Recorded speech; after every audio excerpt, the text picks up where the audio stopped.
ये मेरा दिव्य धनुष है विजय। जब तक ये धनुष तुम्हारे हाथों में रहेगा, संसार का कोई भी योद्धा तुम्हें पराजित नहीं कर पाएगा। कर्ण, जाओ पुत्र, जाओ, इस अभिशापित जीवन को स्वीकार करो। जन्म की पीड़ा और शाप का ताप सहकर भी तुम संसार के आकाश में सूर्य की भांति चमको।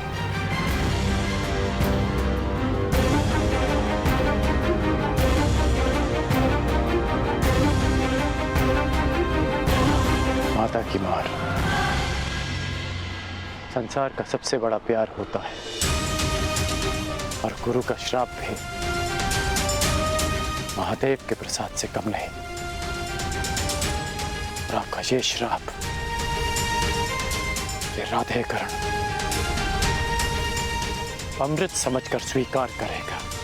इतिहासकरण का नाम स्वयं में कैसे समाहित करेगा मैं नहीं जानता, लेकिन एक बात का वचन देता हूं कि आपको आपके इस शिष्य पर सदैव गर्व होगा।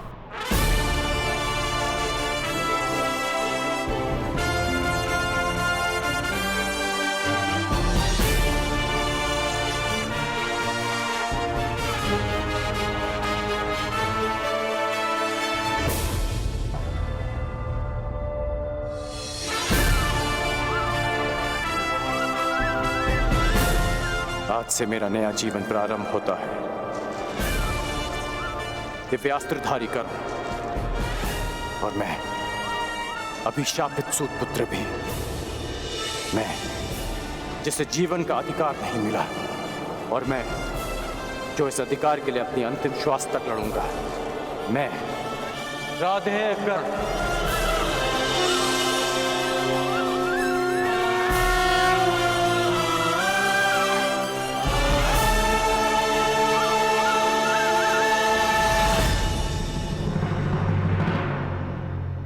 परशुराम शिष्य, हस्तिनापुर के राजगुरु, महायोद्धा प्रतापी आचार्य द्रोण पधार रहे हैं।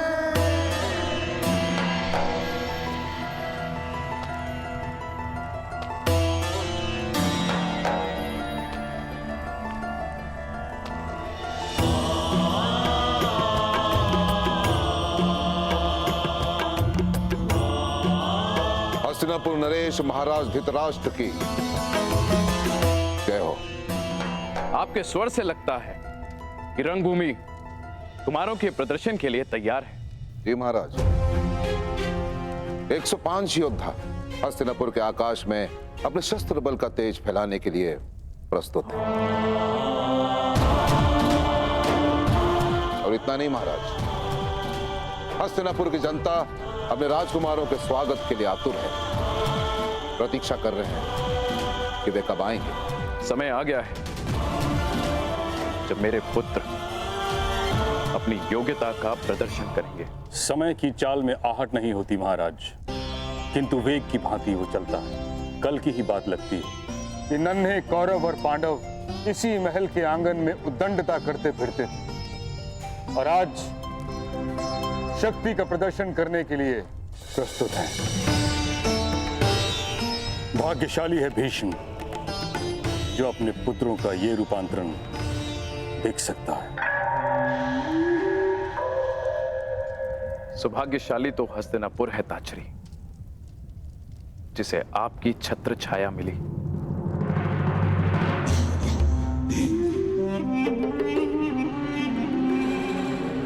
निसंदेह महाराज, निसंदेह, सत्य वचन।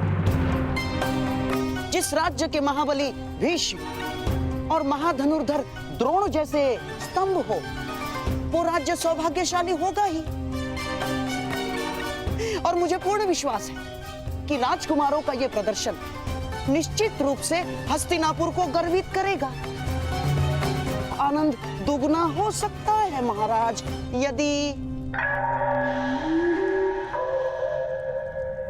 यदि क्या शकुनी? महाराज, चपल धनुर्धर वो है जो एक बाण से 2 लक्ष्य साधे, और चतुर राजनेता वो है जो एक ही आयोजन से 2 प्रयोजन सिद्ध करे। आपका तात्पर्य क्या है गंधार नरेश? यही कि क्यों ना इस प्रदर्शन को एक मैत्रीपूर्ण प्रतियोगिता का रूप दे दिया जाए, और कल की रंगभूमि में जो विजेता होगा उसे क्यों ना युवराज घोषित कर दिया जाए महाराज।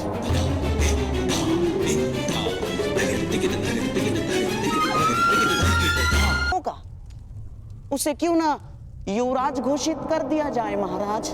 प्रतिस्पर्धा प्रतिद्वंदियों के बीच होती है गंधार नरेश, भाइयों के बीच नहीं। इस प्रदर्शन का लक्ष्य है राजकुमारों की क्षमता को परखना, युवराज का चयन नहीं। मैं तो केवल एक सुझाव दे रहा था महामहिम, और यदि मैं भूल नहीं रहा, यदि मुझे विस्मरण नहीं हुआ है, तो स्वयं आपने ही महाराज को वचन दिया था।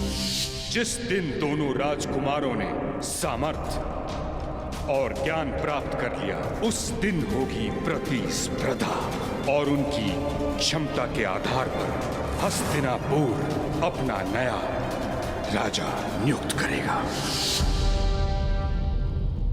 अब जब महागुरु द्रोण ने घोषणा कर ही दी है कि 105 राजकुमारों का प्रशिक्षण पूर्ण हो गया है, तो क्यों हस्तिनापुर को युवराज सुख से वंचित रखा जाए?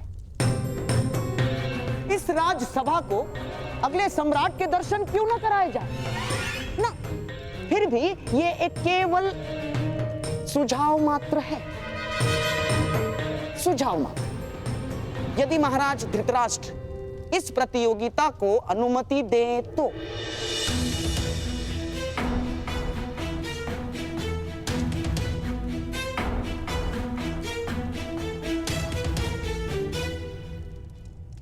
उचित कह रहे हो शकुनी। इस सुझाव पर विचार किया जा सकता है।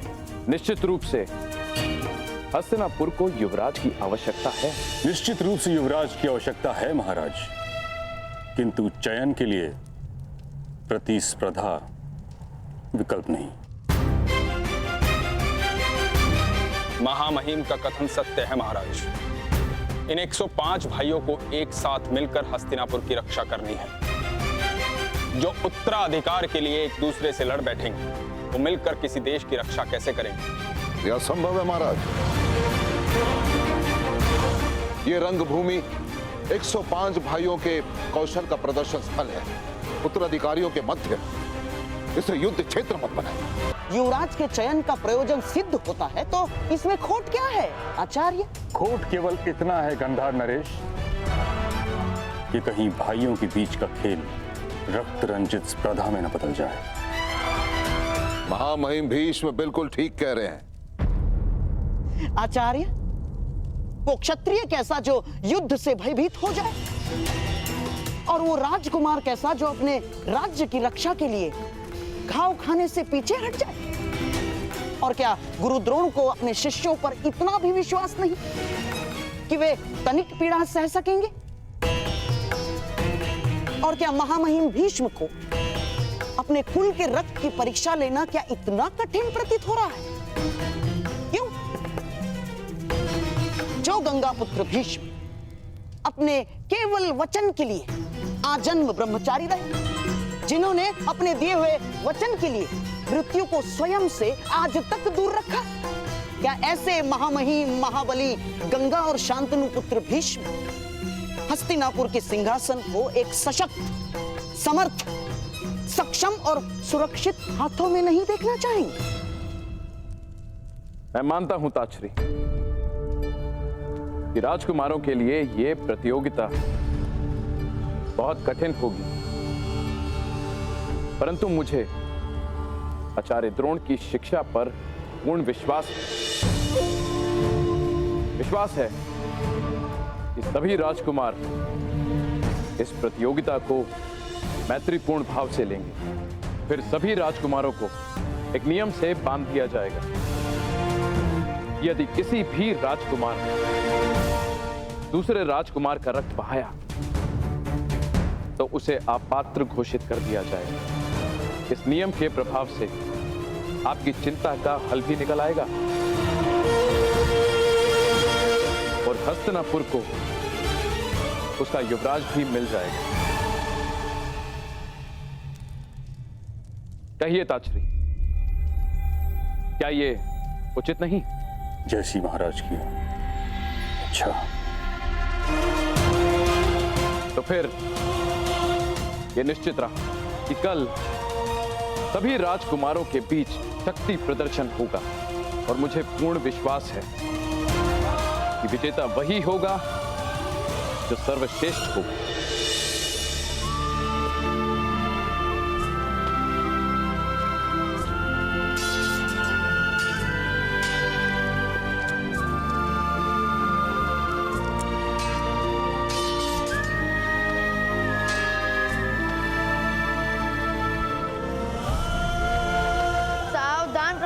मेरे प्राण का सामना करो। क्या आप भी कल रंगभूमि में प्रदर्शन करोगे कौरव और पांडवों के साथ? प्रदर्शन? कैसा प्रदर्शन? कल हस्तिनापुर के 105 राजकुमारों का शक्ति प्रदर्शन है। सुना है कुमार अर्जुन अपने धनुर्विद्या का कौशल भी दिखाएंगे।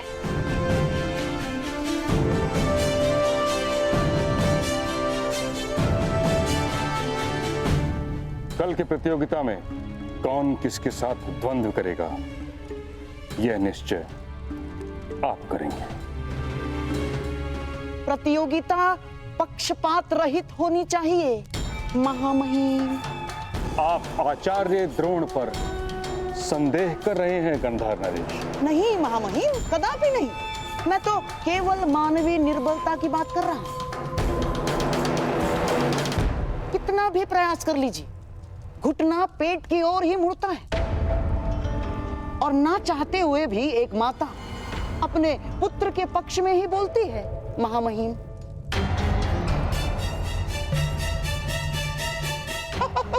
और महागुरु द्रोण का अर्जुन के प्रति प्रेम जगत विख्यात है। वो तो पहले ही घोषणा कर चुके हैं कि इस संसार का सर्वश्रेष्ठ योद्धा अर्जुन ही है। बस कीजिए गांधार नरेश शकुनी, आप द्रोण के न्याय भाव पर आक्षेप लगा रहे हैं जो उचित नहीं है। नहीं आचार्य, नहीं, मैं तो वो कह रहा हूं जो कल सारा हस्तिनापुर कहेगा। तो आप चाहते क्या हैं? मैं तो केवल महाराज को यह निवेदन करना चाहता हूं कि द्वंद्व के प्रतियोगियों का निर्णय कोई मनुष्य ना करे। तो फिर कौन करेगा शकुनी? वो जिसमें पक्षपात का भाव ना हो।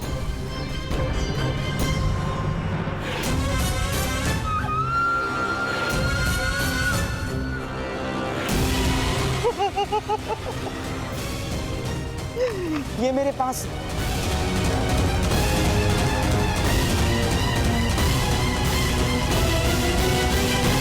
मैं भी कल रंगभूमि में जाकर कौरवों और पांडवों के बीच अपना प्रदर्शन करूंगा और ऐसे तलवारबाजी करूंगा। मूर्ख, अज्ञानी, हमारे जैसे छोटे लोगों को दिन में स्वप्न देखने का अधिकार नहीं है। ये रंगभूमि राजपुत्रों के लिए है, तुम्हारे लिए नहीं है पुत्र। तुम लोहार के पुत्र हो, लोहार का काम करो, छोड़ो ये तलवार वलवार चलाना। अपनी निर्बलता उस पर क्यों थोप रहे हो? हर बालक का अधिकार होता है अपना भविष्य चुनने का, अपना भाग्य स्वयं लिखने का।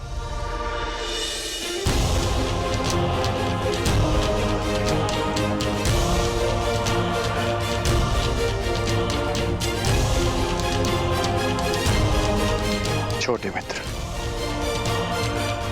कभी स्वप्न देखना मत छोड़ना और उसे पूरा करने का परिश्रम करना भी मत छोड़ना। कौन से देश से आए हो मित्र? मनुष्य का भाग्य उसके जन्म से ही निश्चित हो जाता है, यही नीति है। यदि यही नीति है तो इस नीति को बदल दूंगा मैं।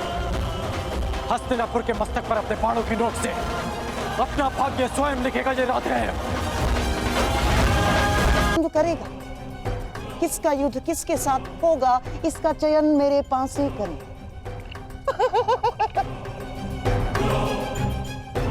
महाराज, इससे खेल भी रोचक हो जाएगा और महागुरु द्रोण पर किसी प्रकार का आरोप भी नहीं लगेगा।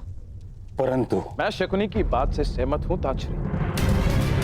पासों से यदि प्रतियोगियों का चयन होगा तो अवश्य ही वो निष्पक्ष ही होगा।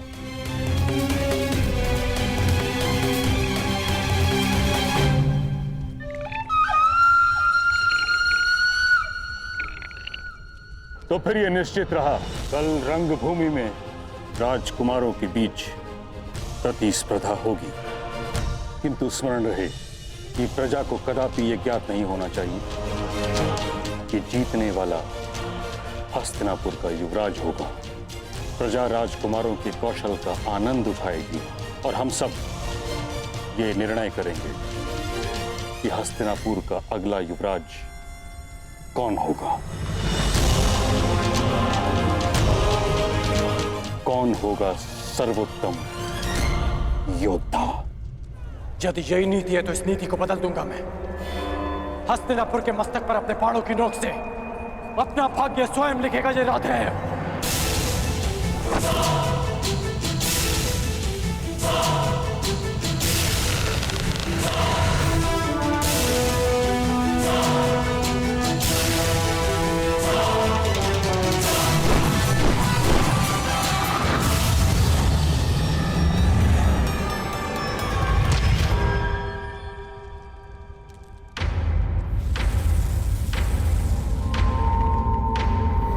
ये हस्तिनापुर की राजसभा में किसने आक्रमण किया? यह आक्रमण नहीं, किसी के आगमन का संदेश है। आचार्य द्रोण, इस बाण पर गुरु परशुराम का चिन्ह है। परंतु महामहिम, गुरु परशुराम के दो जीवित शिष्य आप और मैं इस राज्यसभा में उपस्थित हैं, तो फिर यही प्रश्न मुझे विचलित कर रहा है आचार्य द्रोण।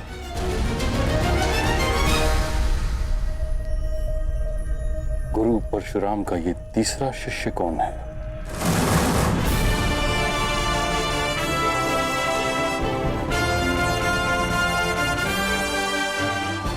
अब समय है कौशल के प्रदर्शन का।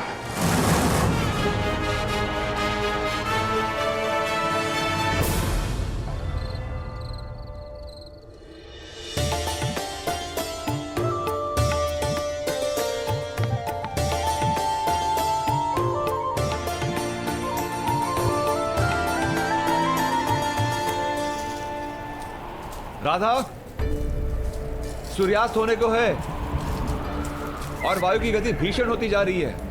लगता है चक्रवात आने वाला है। भोजन पके या नहीं? बस हो गया।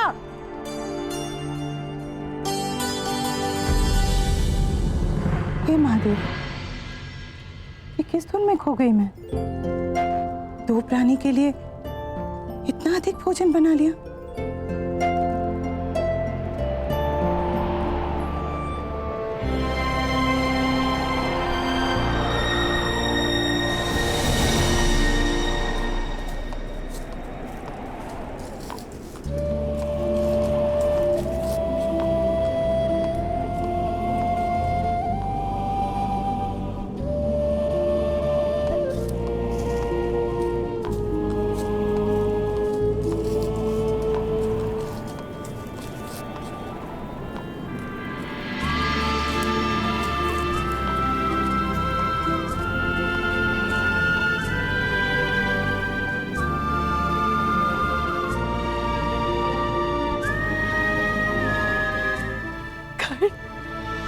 राधे कर्ण माता।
तुम आ गए पुत्र।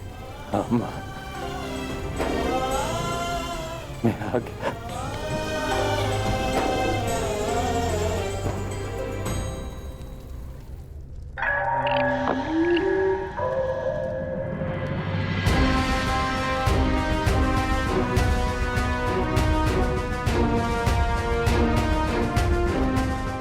आइए गुरुपुत्र अश्वत्थामा, हमारे कक्ष में आपका स्वागत है।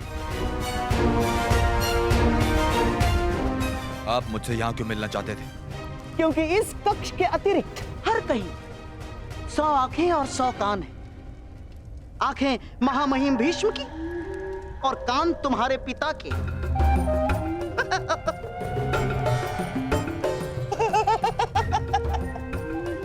और यहाँ इस कक्ष में हमारी बात सुनने और देखने वाला कोई नहीं।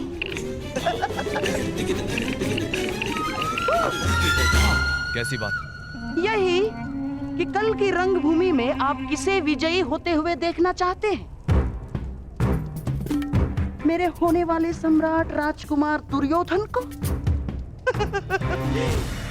या आपके पिता के प्रिय शिष्य उस अर्जुन को? उत्तर आप अच्छी तरह से जानते हैं गांधार नरेश। अर्जुन अर्जुन वो शूल है जिसे मेरे पिताश्री ने स्वयं अपने हाथों से मेरे वक्ष में घोंप दिया।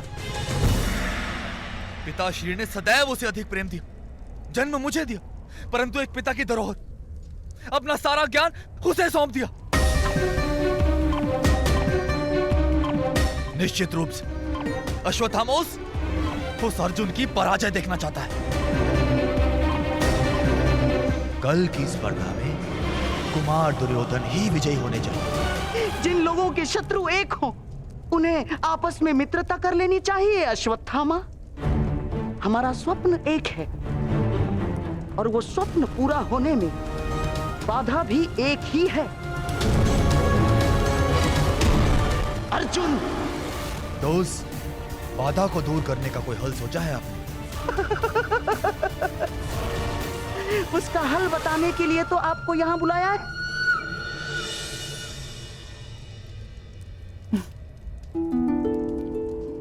क्यों? आश्रम में भरपेट भोजन नहीं मिलता था? मिलता था, परंतु उसमें माता के हाथ का स्वाद नहीं था।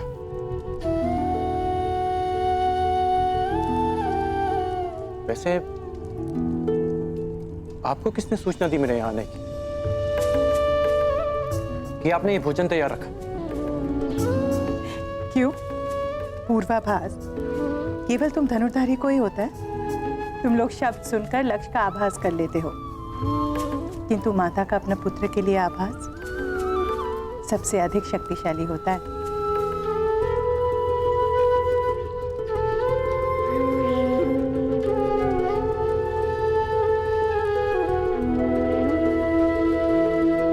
माता जानती है कब उसका पुत्र आने वाला है और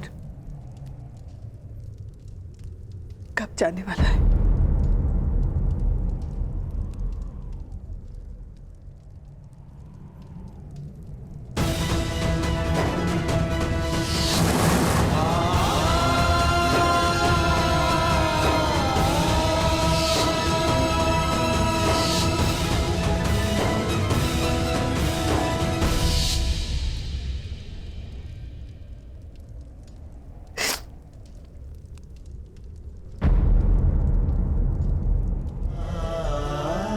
आभास भले ही ना हो, एक भाई की जाने की पीड़ा एक भाई को भी कम नहीं होती मां।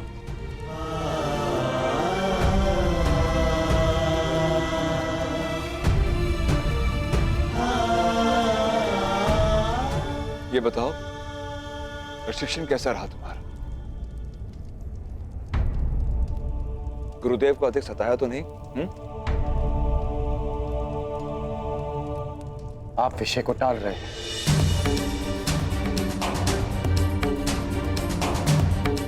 जीवन है कर्ण, अप्रत्याशित घटनाएं घटती है, परंतु जीवन रुकता नहीं। परंतु आप भूल नहीं सकते जो हुआ उसे जीते जी भुला पाना संभव है और स्मरण रखकर जी पाना भी संभव नहीं है कर्ण।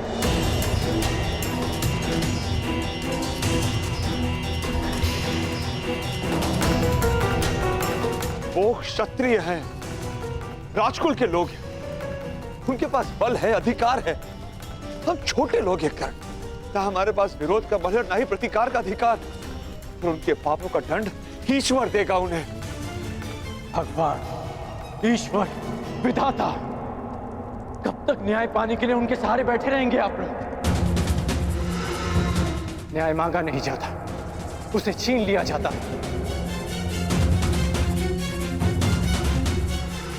माता, आप तो वासुदेव कृष्ण को भी ईश्वर का रूप मानती हैं ना? तो आप लोगों ने सुना ही होगा कि किस प्रकार वो यदुवंशियों के मध्य समानता का संदेश दे रहे हैं। उनके लिए सब समान है। जो काम वो यदुवंशियों में कर रहे हैं, वही काम हमें हस्तिनापुर में करना होगा। सबकी समानता, सबके लिए न्याय। बस कर।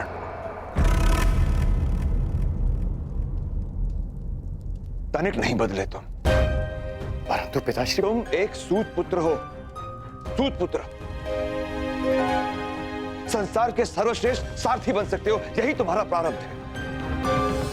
न्याय राजकुल का अधिकार है, उसे उन्हीं के पास रहने। सर्वश्रेष्ठ सारथी बन सकते हो, यही तुम्हारा प्रारब्ध है। न्याय राजकुल का अधिकार है, उसे उन्हीं के पास रहने दो। देखा है उनका न्याय, वो न्याय जो शोन को मिला था। मेरे भाई की हत्या कर दी गई,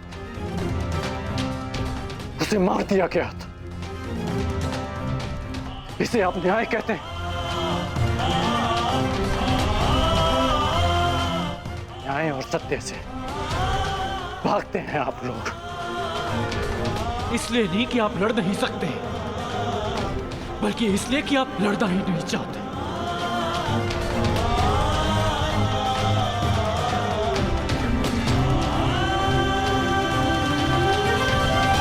भागने से प्रारब्ध नहीं बदलता पिताश्री।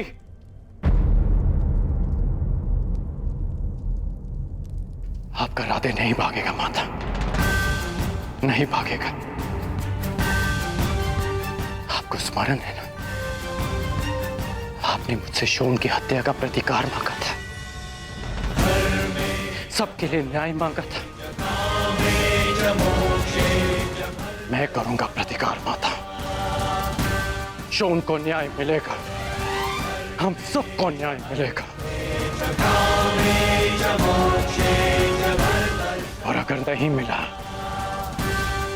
तो मैं उस न्याय को अपने बाणों से छलनी कर, अपने रथ से बांधकर घसीटता हुआ आपके चरणों में ले आऊंगा। ये मेरा वचन है आपसे।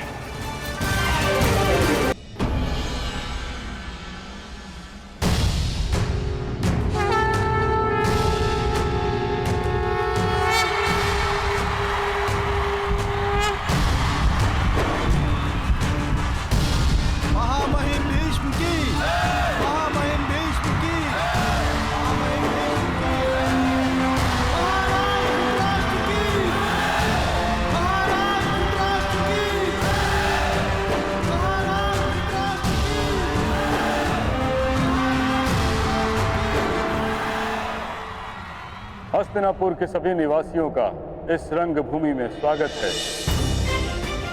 आज हस्तिनापुर के 105 राजकुमार अपने प्रशिक्षण का प्रदर्शन करेंगे, जिसके पश्चात आप सबको विश्वास हो जाएगा कि आने वाले कई दशकों तक हस्तिनापुर सुरक्षित रहेगा।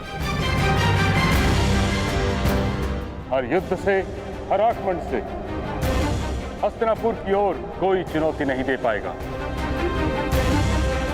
यद्यपि हस्तिनापुर का कोई शत्रु अस्तित्व में नहीं है, और यदि है तो यह उसको चुनौती है कि भीष्म के साथ साथ हस्तिनापुर में 105 योद्धा उपस्थित हैं उसकी सुरक्षा के लिए। पिताश्री इतना समय क्यों लगा रहे हैं विदुर?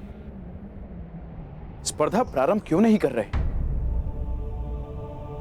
अब प्रतीक्षा नहीं होती। मैं दुर्योधन,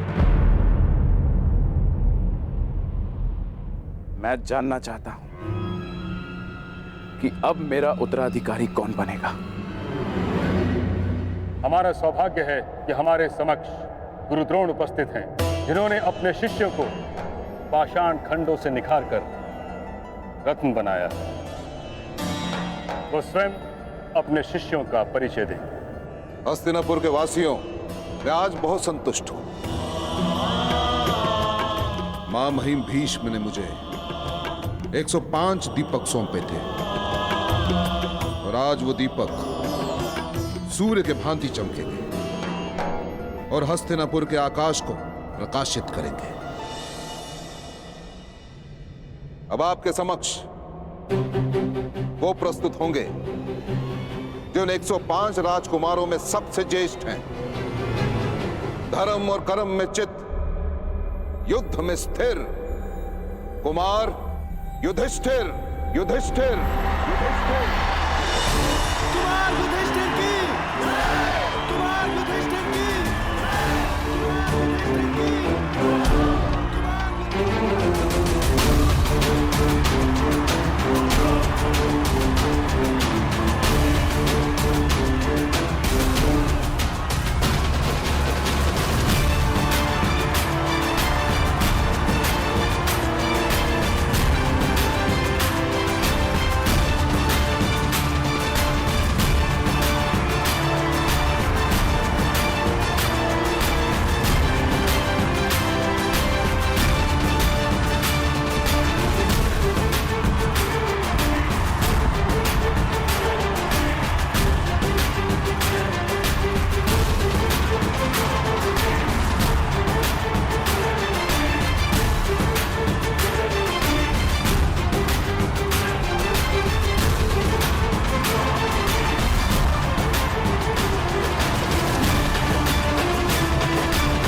आप सबके समक्ष प्रस्तुत होंगे हस्तिनापुर नरेश महाराज धृतराष्ट्र के सौपुत्र, जिनका नेतृत्व अजय योद्धा, गदा युद्ध में प्रवीण महाराज कुमार दुर्योधन।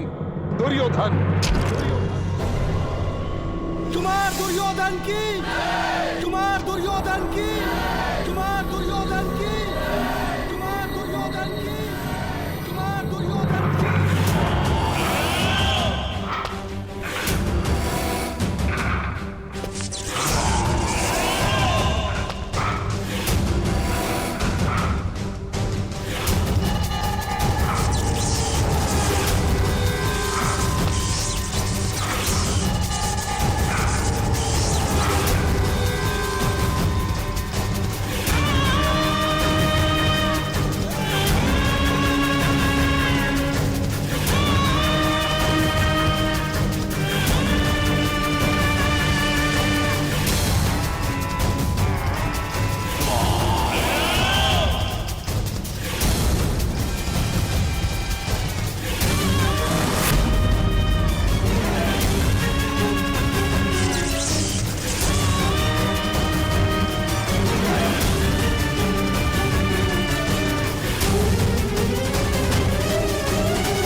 ये स्वर कैसा कुंती?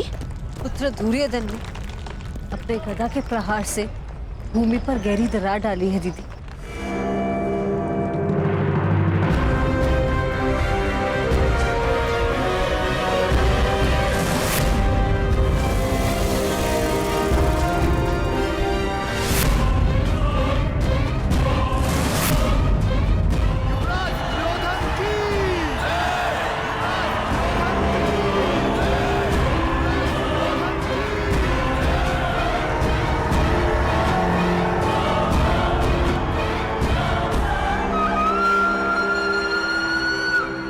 महाराज धृतराष्ट्र, पितामह भीष्म समेत उपस्थित सभी को दुर्योधन का प्रणाम।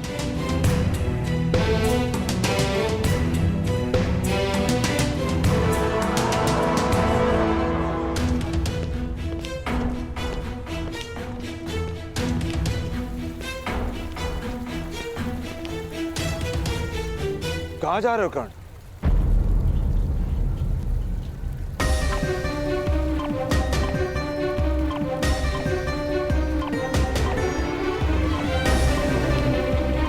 उत्तर आप जानते हैं, कुमारों का प्रदर्शन देखने जा रहा हूं।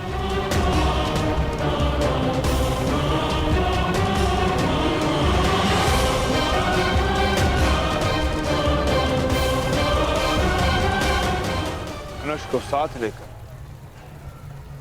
तुम कहीं नहीं जा रहे हो।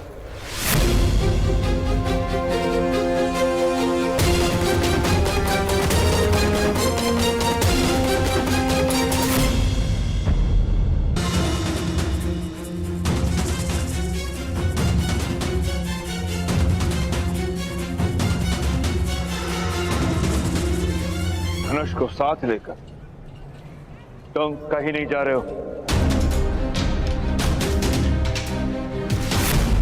हस्तिनापुर के वासियों, अब आपके समक्ष आ रहे हैं महाबाहु, पवन के वेग से गदा चलाने में निपुण विकोदर भीम। भीम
कुंती, ये गर्जना कैसी? पुत्र भीम ने दुर्योधन की बनाई दरार को अपने बल से भर दिया है।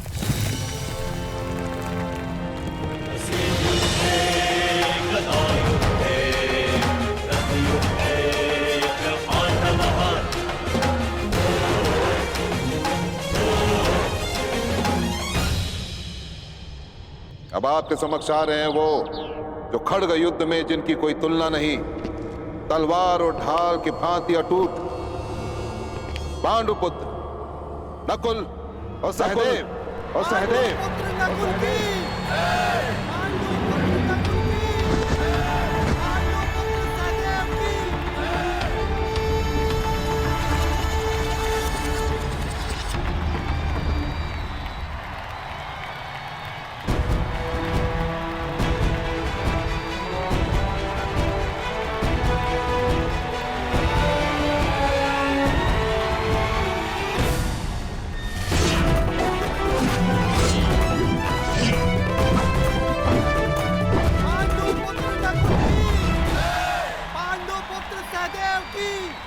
और अंत में हस्तिनापुर वासी स्वागत करें उस योद्धा का जिसके धनुष्य के प्रत्यंचा में मेघों की गर्जन है। जिसके बाणों में चक्रवात का वेग है, जिसके कौशल में इंद्र का तेज है। स्वागत करें पांडुपुत्र अर्जुन का, पांडुपुत्र अर्जुन का, पुत्र अर्जुन का।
प्रदर्शन प्रारंभ हो गया है पिताश्री, अपने पुत्र को जाने की आज्ञा दीजिए।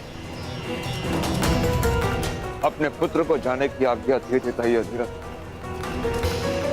परंतु अपने कुल की सीमा भूल चुके एक मूर्ख को आज्ञा नहीं दूंगा। अब भी समय है कर्ण, क्षत्रियों के साथ अपनी तुलना करना बंद कर दो। जिनके बीच हम बैठ नहीं सकते उन्हें ललकारने का स्वप्न देखना बंद कर दो। यदि तुम वहां पर गए और कुछ कर बैठे तो क्या अनर्थ होगा उसकी कल्पना तक नहीं कर सकते तुम।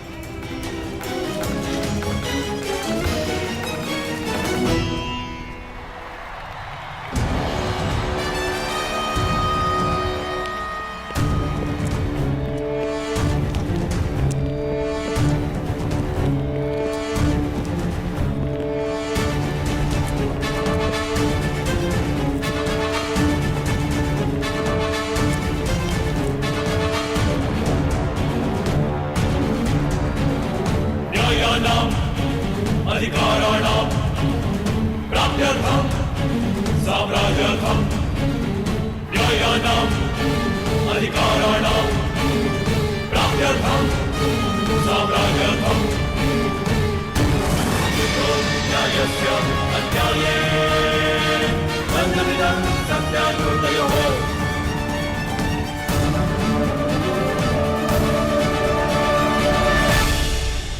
कुंती, सभी राजकुमार रंगभूमि में प्रवेश कर चुके हैं, तो अब द्वंद्व प्रारंभ होगा ना?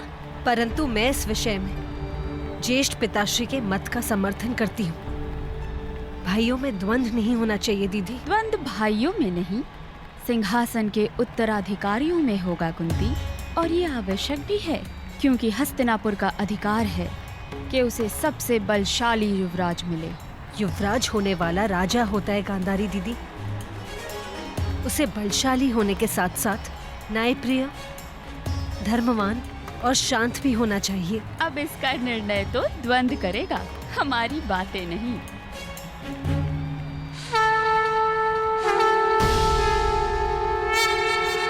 और अब राजकुमारों के बीच द्वंद्व होगा, और जो राजकुमार इस स्पर्धा में सफल होगा उसे इस स्पर्धा का विजेता घोषित किया जाएगा।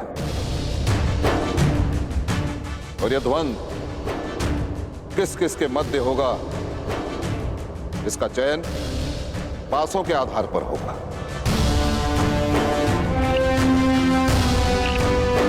पर तो ध्यान रहे राजकुमारों, यह प्रतिस्पर्धा है, युद्ध नहीं। यदि किसी प्रतियोगी के प्रहार से किसी भी प्रतिद्वंदी का रक्त बहा तो उसी क्षण उस राजकुमार को स्पर्धा से अयोग्य घोषित कर दिया जाएगा। अब कुरुवंश के ये 105 राजकुमार परस्पर द्वंद्व में अपना अपना कौशल दिखाएंगे, और इनमें से चुने गए 5 योद्धा अगले चरण में द्वंद्व करेंगे। वहां से फेंकिए गांधार राज।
गुरुदेव, ये एक मैत्रीपूर्ण स्पर्धा है। दुर्योधन का प्रहार घातक सिद्ध हो सकता था। हुआ तो नहीं ना भ्राताश्री। नियम अनुसार यदि रक्त बहता तो मैं अयोग्य सिद्ध होता। दिखाइए, कहां है रक्त?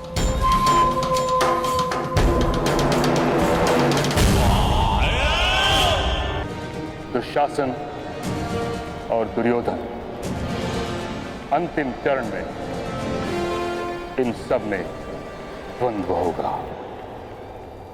अरे काका, आप अभी तक यहीं हो? सारा हस्तिनापुर रणभूमि में है। अंतिम चरण प्रारंभ हो गए हैं और अर्जुन अपना कौशल्य दिखाने वाले हैं।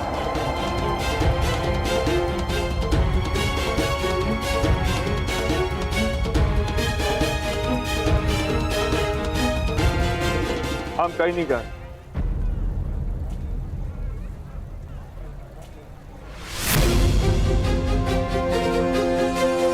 सुना नहीं कर्ण? भीतर जाओ।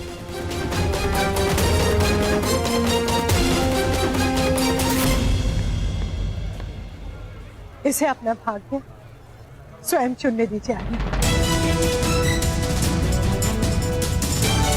राधा, पुत्र मुंह में इतनी अंधी हो गई हो कि अपने पुत्र के प्राण का मोह नहीं बचा। उसे रोकने के स्थान पर उसे उकसा रही हो तुम। जिस न्याय के लिए इसने प्रशिक्षण लिया उसे पाने से जाने दीजिए आर्यन। कोई कहीं नहीं जाएगा, भीतर चलो।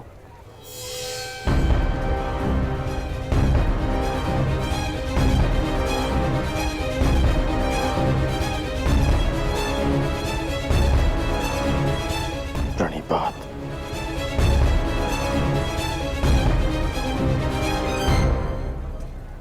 यदि जाना ही था तो आज्ञा लेने का ढोंग क्यों किया?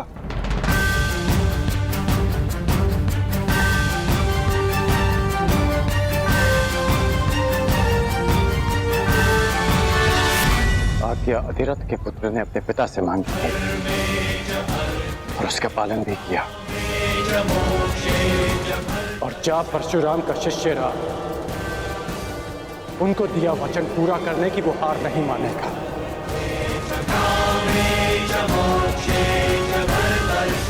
आपने सूत पुत्र कर्ण को रोका था, परंतु परशुराम शिष्य राधेय को आज्ञा मिल चुकी है।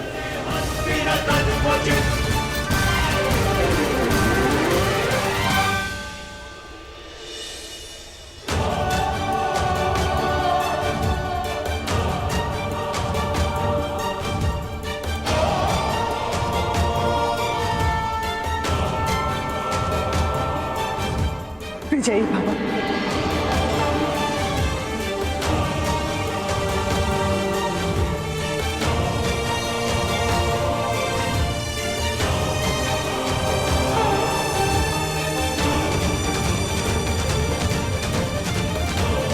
राजकुमारों के बीच अंतिम चरण का युद्ध होगा। क्रमांक के आधार पर पहला क्रमांक मिलता है युधिष्ठिर को, दूसरा दुर्योधन को, तीसरा अर्जुन को, चौथा दुशासन को और पांचवा भीम को। वहां से फेंकिए गांधार राज। अब बताओ मेरे पास हो, किस किस के बीच द्वंद्व होगा?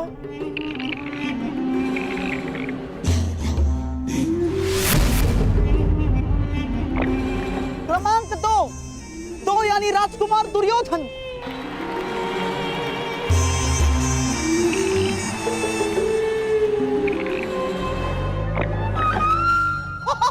क्रमांक चार यानी राजकुमार दुशासन।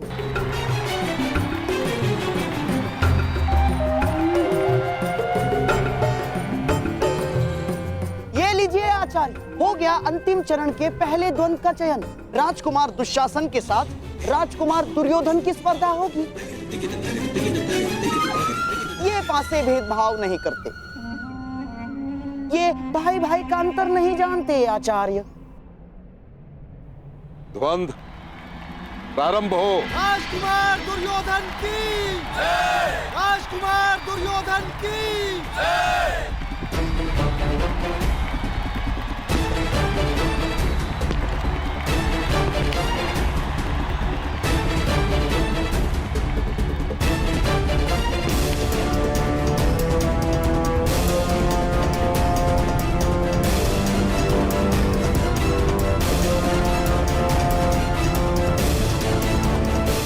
क्षमा कीजिए आचार्य, परंतु मैं अपने ज्येष्ठ भ्राता पर प्रहार नहीं करूंगा।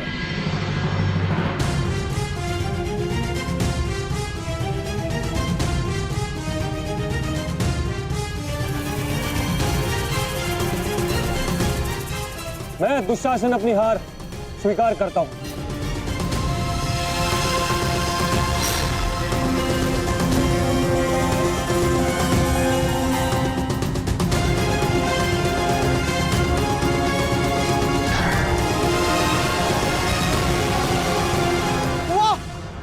संसार में जहां एक छोटी सी विजय के लिए भाई भाई का गला काट देता है, वहां भाई भाई का ऐसा प्रेम शताब्दियों तक ये भाई भाई का प्रेम स्मरण रहेगा। वाह!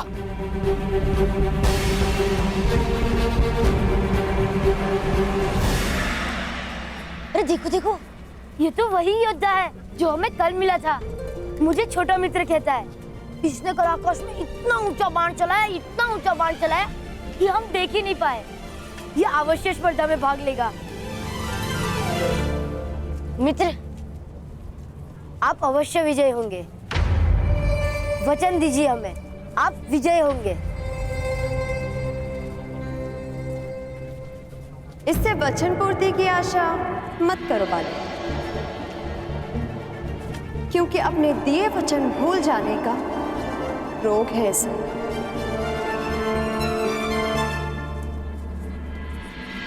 मैं वचन देता हूं वृषाली, मृत्यु से पूर्व हम दोनों की प्रतीक्षा पूरी होगी। मैं अवश्य आऊंगा। राधेय कर्ण अपनी माता की शपथ लेकर कहता है, अब यदि आप इस कर्ण का मुख देखेंगे तो वो केवल तभी जब वो गुरु परशुराम से दीक्षा ले लें।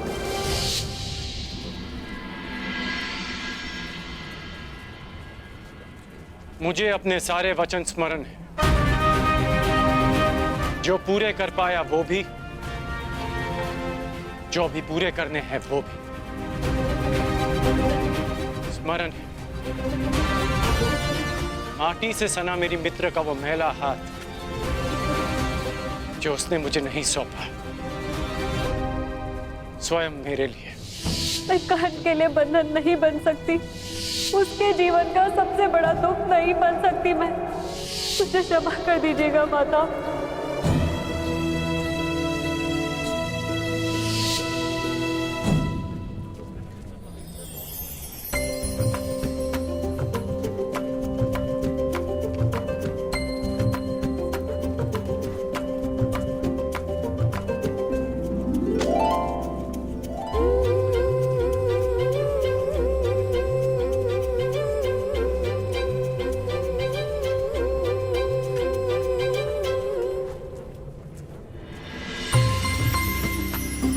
अच्छा, तो तुम अब तक जीवित हो? प्रत्यक्ष को प्रमाण की आवश्यकता नहीं। तो अपने वचन के अनुसार अब तुम संसार के सर्वश्रेष्ठ धनुर्धर हो। बताओ, प्रमाण कैसे दूं? प्रमाण देने का केवल एक ही उपाय है, एक ही स्थान है, ये तुम्हारे समक्ष।